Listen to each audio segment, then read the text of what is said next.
ষড়যন্ত্রের বীজ রোপণকারী এক নম্বর কুচক্রী মহল হলো আহলে হাদিস। আরে নাদাম, তুমি হাদিসের কি বুঝো? তুমি যদি হাদিস বুঝতা তাহলে তোমার গায়ে রাসূলের সুন্নাত অবশ্যই অবধারিত থাকতো। তোমার সবারে দাড়ি নেই, মুখে দাড়ি নেই, মাথায় টুপি নেই, হেলমেট পরে চলো, আর তুমি দাবি করো তুমি আহলে হাদিস। তোমার চেয়ে বড় ধোঁকাবাজ পৃথিবীতে দ্বিতীয়টা নেই। এরপরে আরেকটা আছে, এরা আবার নতুন করে ইসলামের দাওয়াত দিতেছে, হিজবুত তাওহীদ। সেদিন আমরা ওখান থেকে টেনে হেসড়ে এই হিজবুত তাওহীদের নাপাক গোষ্ঠীদেরকে মাদারীপুর থেকে বিতাড়িত করে দিয়েছি। আমার অনুরোধ থাকবে, মুসলমানকে দরদের সাথে, মোহাব্বতের সাথে ঐক্যবদ্ধ রেখে এই জাতিকে সামনে অগ্রসর করে নিতে হবে। যে কথা আমার মন ভরে গেছে, যে আজকে আমাদের আসিফ খান বলছেন যে আমাদের মাদারীপুর থেকে এই জন্য জাগরণ সৃষ্টি হয় ইসলামের।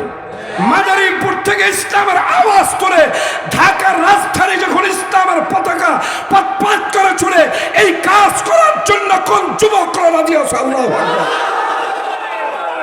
শিক্ষা, এই শিক্ষাটাকে তারা ভেঙে দিয়েছেন।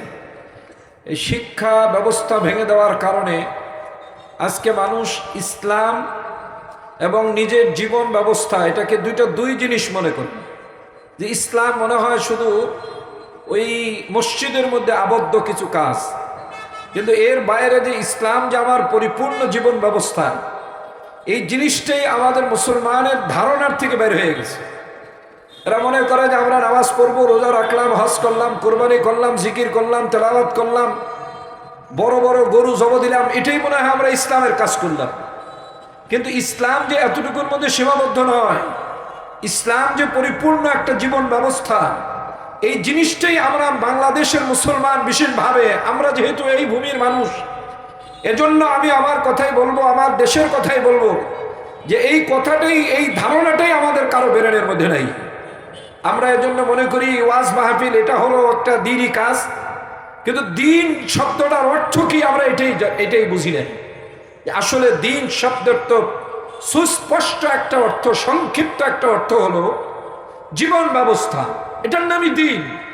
আর আল্লাহ কোথাও ধর্ম শব্দ বলেন নাই, আল্লাহ দিন শব্দ বলছেন। আল্লাহ বলছেন ইন্না দীনা ইনদাল্লাহিল ইসলাম, আমি তোমাদের জন্য একটা জীবন ব্যবস্থা দিছি, ওই জীবন ব্যবস্থাটার নাম হলো ইসলাম। জোরে কোন কথা ঠিক না বেঠিক? ফলে আমাদের দেশের শিক্ষা ব্যবস্থাটা এমন ভাবে ভেঙে দেওয়া হয়েছে যে আমাদের দেশের মানুষ তারা জানে না যে ইসলাম কি আর বাস্তবতা ধর্ম কি, আমাদের আসল করণীয় কি, বর্জনীয় কি। আমরা মুসলমান বটে, কিন্তু আমরা এই জিনিসগুলো কিছুই জানি না। কেমন যেন খালি কোরআন শরীফটাকে রেখে দিয়েছি। বাবা মারা গেলে দোয়া পড়বে এজন্য কোরআন শরীফ, খতম পরে দোয়া করবে এজন্য কোরআন শরীফ, সূরা ইয়াসিন তেলাওয়াত করবে রুহের শান্তি পাবে এজন্য কোরআন শরীফ, নামাজের মধ্যে তেলাওয়াত করবে এজন্য কোরআন শরীফ। আমরা এটাকে এর মধ্যে সীমাবদ্ধ করে নিয়েছি। কেমন যেন আল্লাহ সুবহানাহু ওয়া তাআলা সূরা জুমার মধ্যে বলছেন, মাসালুল্লাযীনা হুম্মিলুত তাওরাত সুম্মা লাম ইয়াহমিলুহা কামাসালিল হিমারি ইয়াহমিলু আসফারা। তোমরা তো ওই গাধার মতো, যেই গাধারা চিনি বহন করে অথচ চিনির স্বাদ তারা ভোগ করে না। তোমরা কেমন যেন আল্লাহর কোরআন বহন করতেছ, কোরআনের মধ্যে যে কি আছে তোমরা জানো না, এবং কোরআনের জিন্দেগি যাপন করো না। এই মানুষগুলো গাধার মতো মানুষ। যে কারণে আমাদের দেশে আজকে সব ধরনের যত ধরনের ইসলামের বিরোধী কুচক্রী মহল আছে, সব কুচক্রী মহল বাংলাদেশে তারা কাজ করতেছে। অনেক জায়গায় আমরা দেখি খ্রিস্টান দীর্ঘদিন যাবৎ ইমামতি করছে, ইহুদি দীর্ঘদিন যাবৎ ইমামতি করছে। কারণ ওই যে মৌলিক যে বিষয়গুলো সব জনগণ জানে, ওইগুলো ঠিক হইলেই তো হয়েছে, আর তো কিছু দেখার দরকার নেই। মৌলিক যে বিষয়গুলো নামাজটা পড়াইতে পারলেই হয়েছে। আমার জীবন ব্যবস্থার মাসালা জিজ্ঞাসা করতে তো আমি ইমামের কাছে যাই না, তাইলে না সে ধরা পড়বে সে ইহুদির বাচ্চা না, খ্রিস্টানের বাচ্চা না, মুসলমানের বাচ্চা। যে কারণে যে যেমনে পারতেছে শুধু রূপ পরিবর্তন করে দেশের মধ্যে এমনও কোনো অন্যায় নাই, ইসলামের নাম দিয়ে এমনও কোনো ষড়যন্ত্রমূলক কাজ নাই যা আমাদের বাংলাদেশে হচ্ছে না। এই অবস্থায় আমাদের মাদারীপুরও এর থেকে নিরাপদ নাই। যে কারণে আমাদের দেশে আহলে হাদিস একটা বড় চক্র ইসলামের নাম দিয়ে ইসলামের বেড়াল লাগিয়ে এ দেশটাকে ধ্বংস করার দ্বার প্রান্তে পৌঁছে দিয়েছে। কালকে আমাকে এই বাগের বাড়ির একজন উজ্জ্বল সন্তান আমাকে কালকে বলতেছিলেন যে হুজুর, আপনারা চুপ করে বসে থাকার সময় নেই। এই আহলে হাদিস চক্র তারা এখন মাসালা দিতেছে মদ খাওয়াও নাকি বলে জায়েজ আছে। বলে শুধু মদ খাওয়া নিষেধ হলো, যখন মসজিদে নামাজে যাবে তখন নিষেধ। ফলে ইসলামের প্রথম যুগের সেই আয়াতকে এনে পরবর্তীতে যে আল্লাহ পুরা বলছেন এই মদ খাওয়া রিজুসুম মিন আমালিশ শয়তান, এটা শয়তানের কাজ, সেই আয়াতটাকে তারা আপনাকে গোপন রেখে তারা মুসলমানের মধ্যে ষড়যন্ত্রের বীজ রোপণকারী এক নম্বর কুচক্রী মহল হলো আহলে হাদিস। আমরা এদের ব্যাপারে মুখ খুলতে চাই নাই। আমার বিশ্বাস আপনারা কোনোদিন আমাকে এরকম বলতে শুনেন নাই। এখন আমাদের দেয়ালে পিঠ ঠেকিয়ে ফেলছে যুব সমাজকে সহজ একটা পুঁজি দিয়ে যে আমরা হাদিসের উপর আমলকারী। আরে নাদান, তুমি হাদিসের কি বুঝো? তুমি যদি হাদিস বুঝতা তাহলে তোমার গায়ে রাসূলের সুন্নাত অবশ্যই অবধারিত থাকতো। তোমার জবানে টুপি নেই, তোমার জবানে দাড়ি নেই, মুখে দাড়ি নেই, মাথায় টুপি নেই, হেলমেট পরে চলো, আর তুমি দাবি করো তুমি আহলে হাদিস। তোমার চেয়ে বড় ধোঁকাবাজ পৃথিবীতে দ্বিতীয়টা নেই। এরপরে আর একটা বের হয়েছে, তারা শুধু কোরআন মানে হাদিস মানে না, সেই গোষ্ঠীটাও এই মাদারীপুরে কাজ করতেছে। এরপরে আর একটা আছে, এরা আবার নতুন করে ইসলামের দাওয়াত দিতেছে, হিজবুত তাওহীদ। এই বাগের পাড় সহ এই মাদারীপুরের ইসলামী যুব সমাজ, এদের আমরা বসে থেকেছি চানবাড়ি মসজিদ মাদ্রাসায়।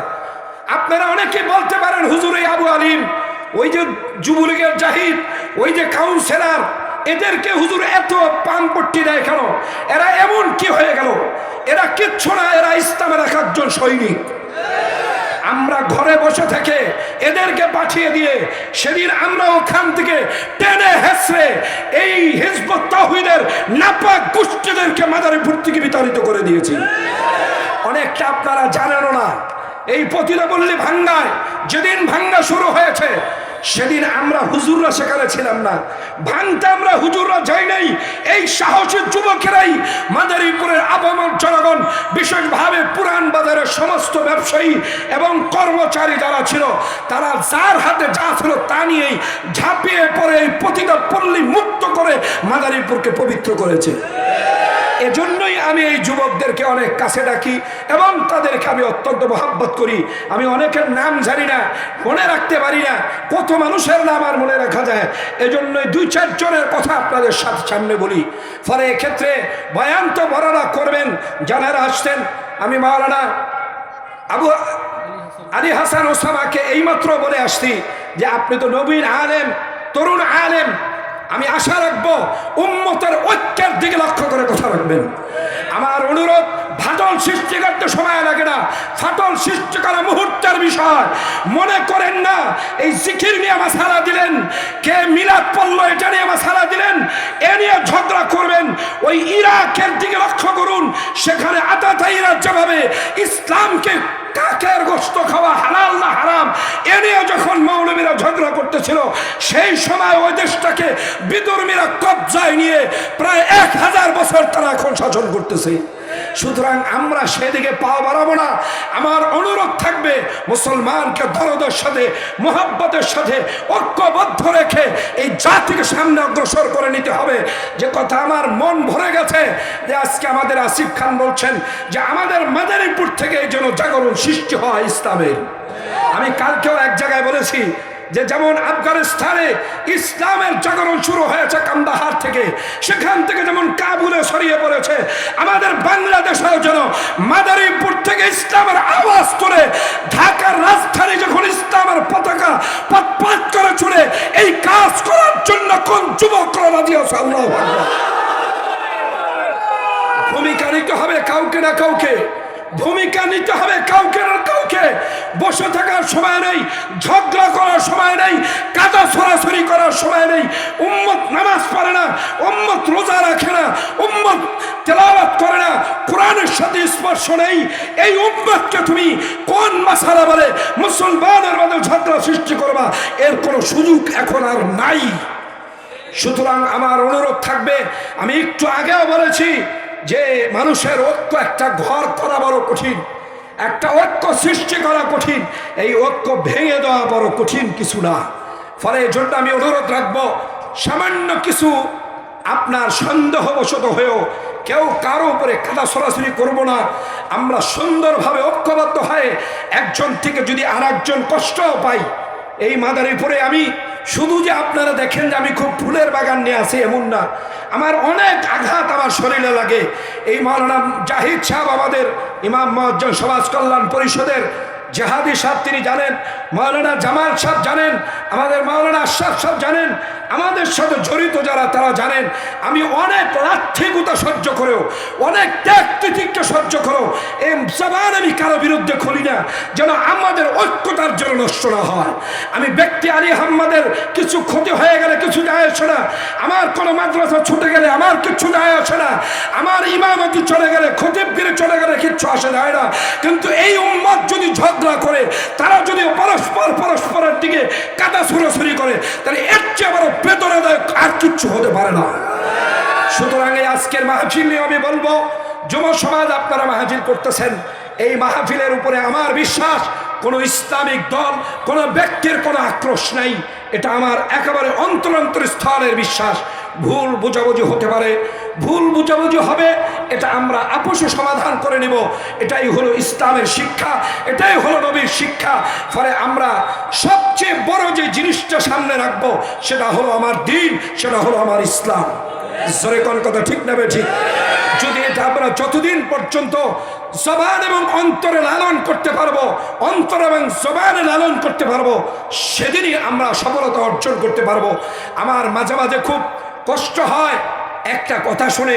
আমাদের দেশে একবার এই 1994-তে এদেশে সফর করছিলেন মাওলানা তারিক জামিল সাহেব হাফিজাহুল্লাহ।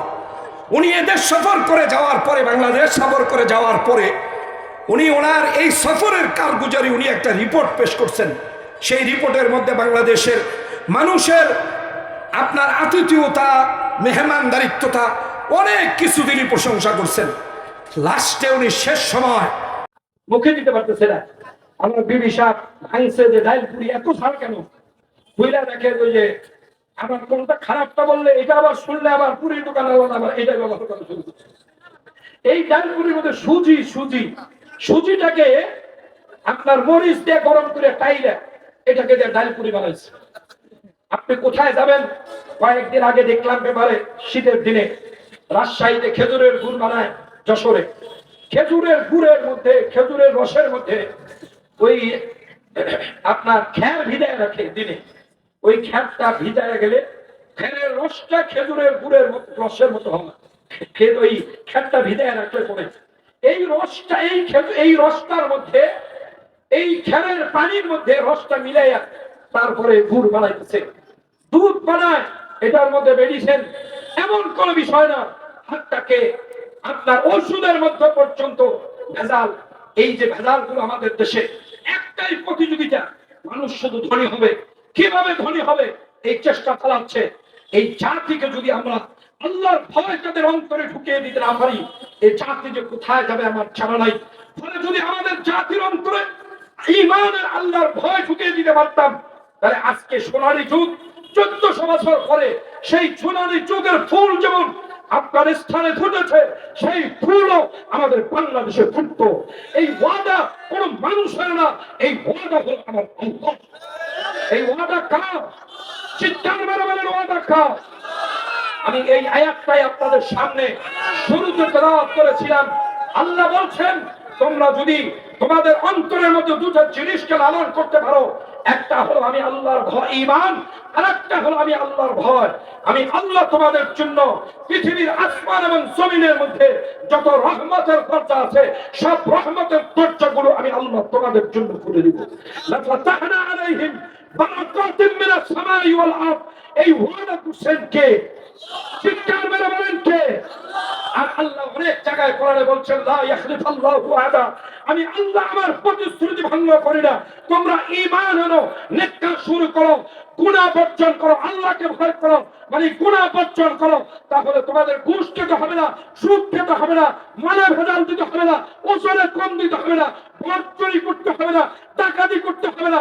শুধু তোমরা আল্লাহকে ভয় করো, আল্লাহ তোমাদেরকে দুনিয়ার রাজত্ব দিবেন, আখিরাতের রাজত্ব জান্নাত দিয়ে তোমাদেরকে পুরস্কৃত করবেন। আল্লাহ আমাদেরকে আল্লাহর প্রতিশ্রুতির উপর বিশ্বাস করে নিজেদের জীবনকে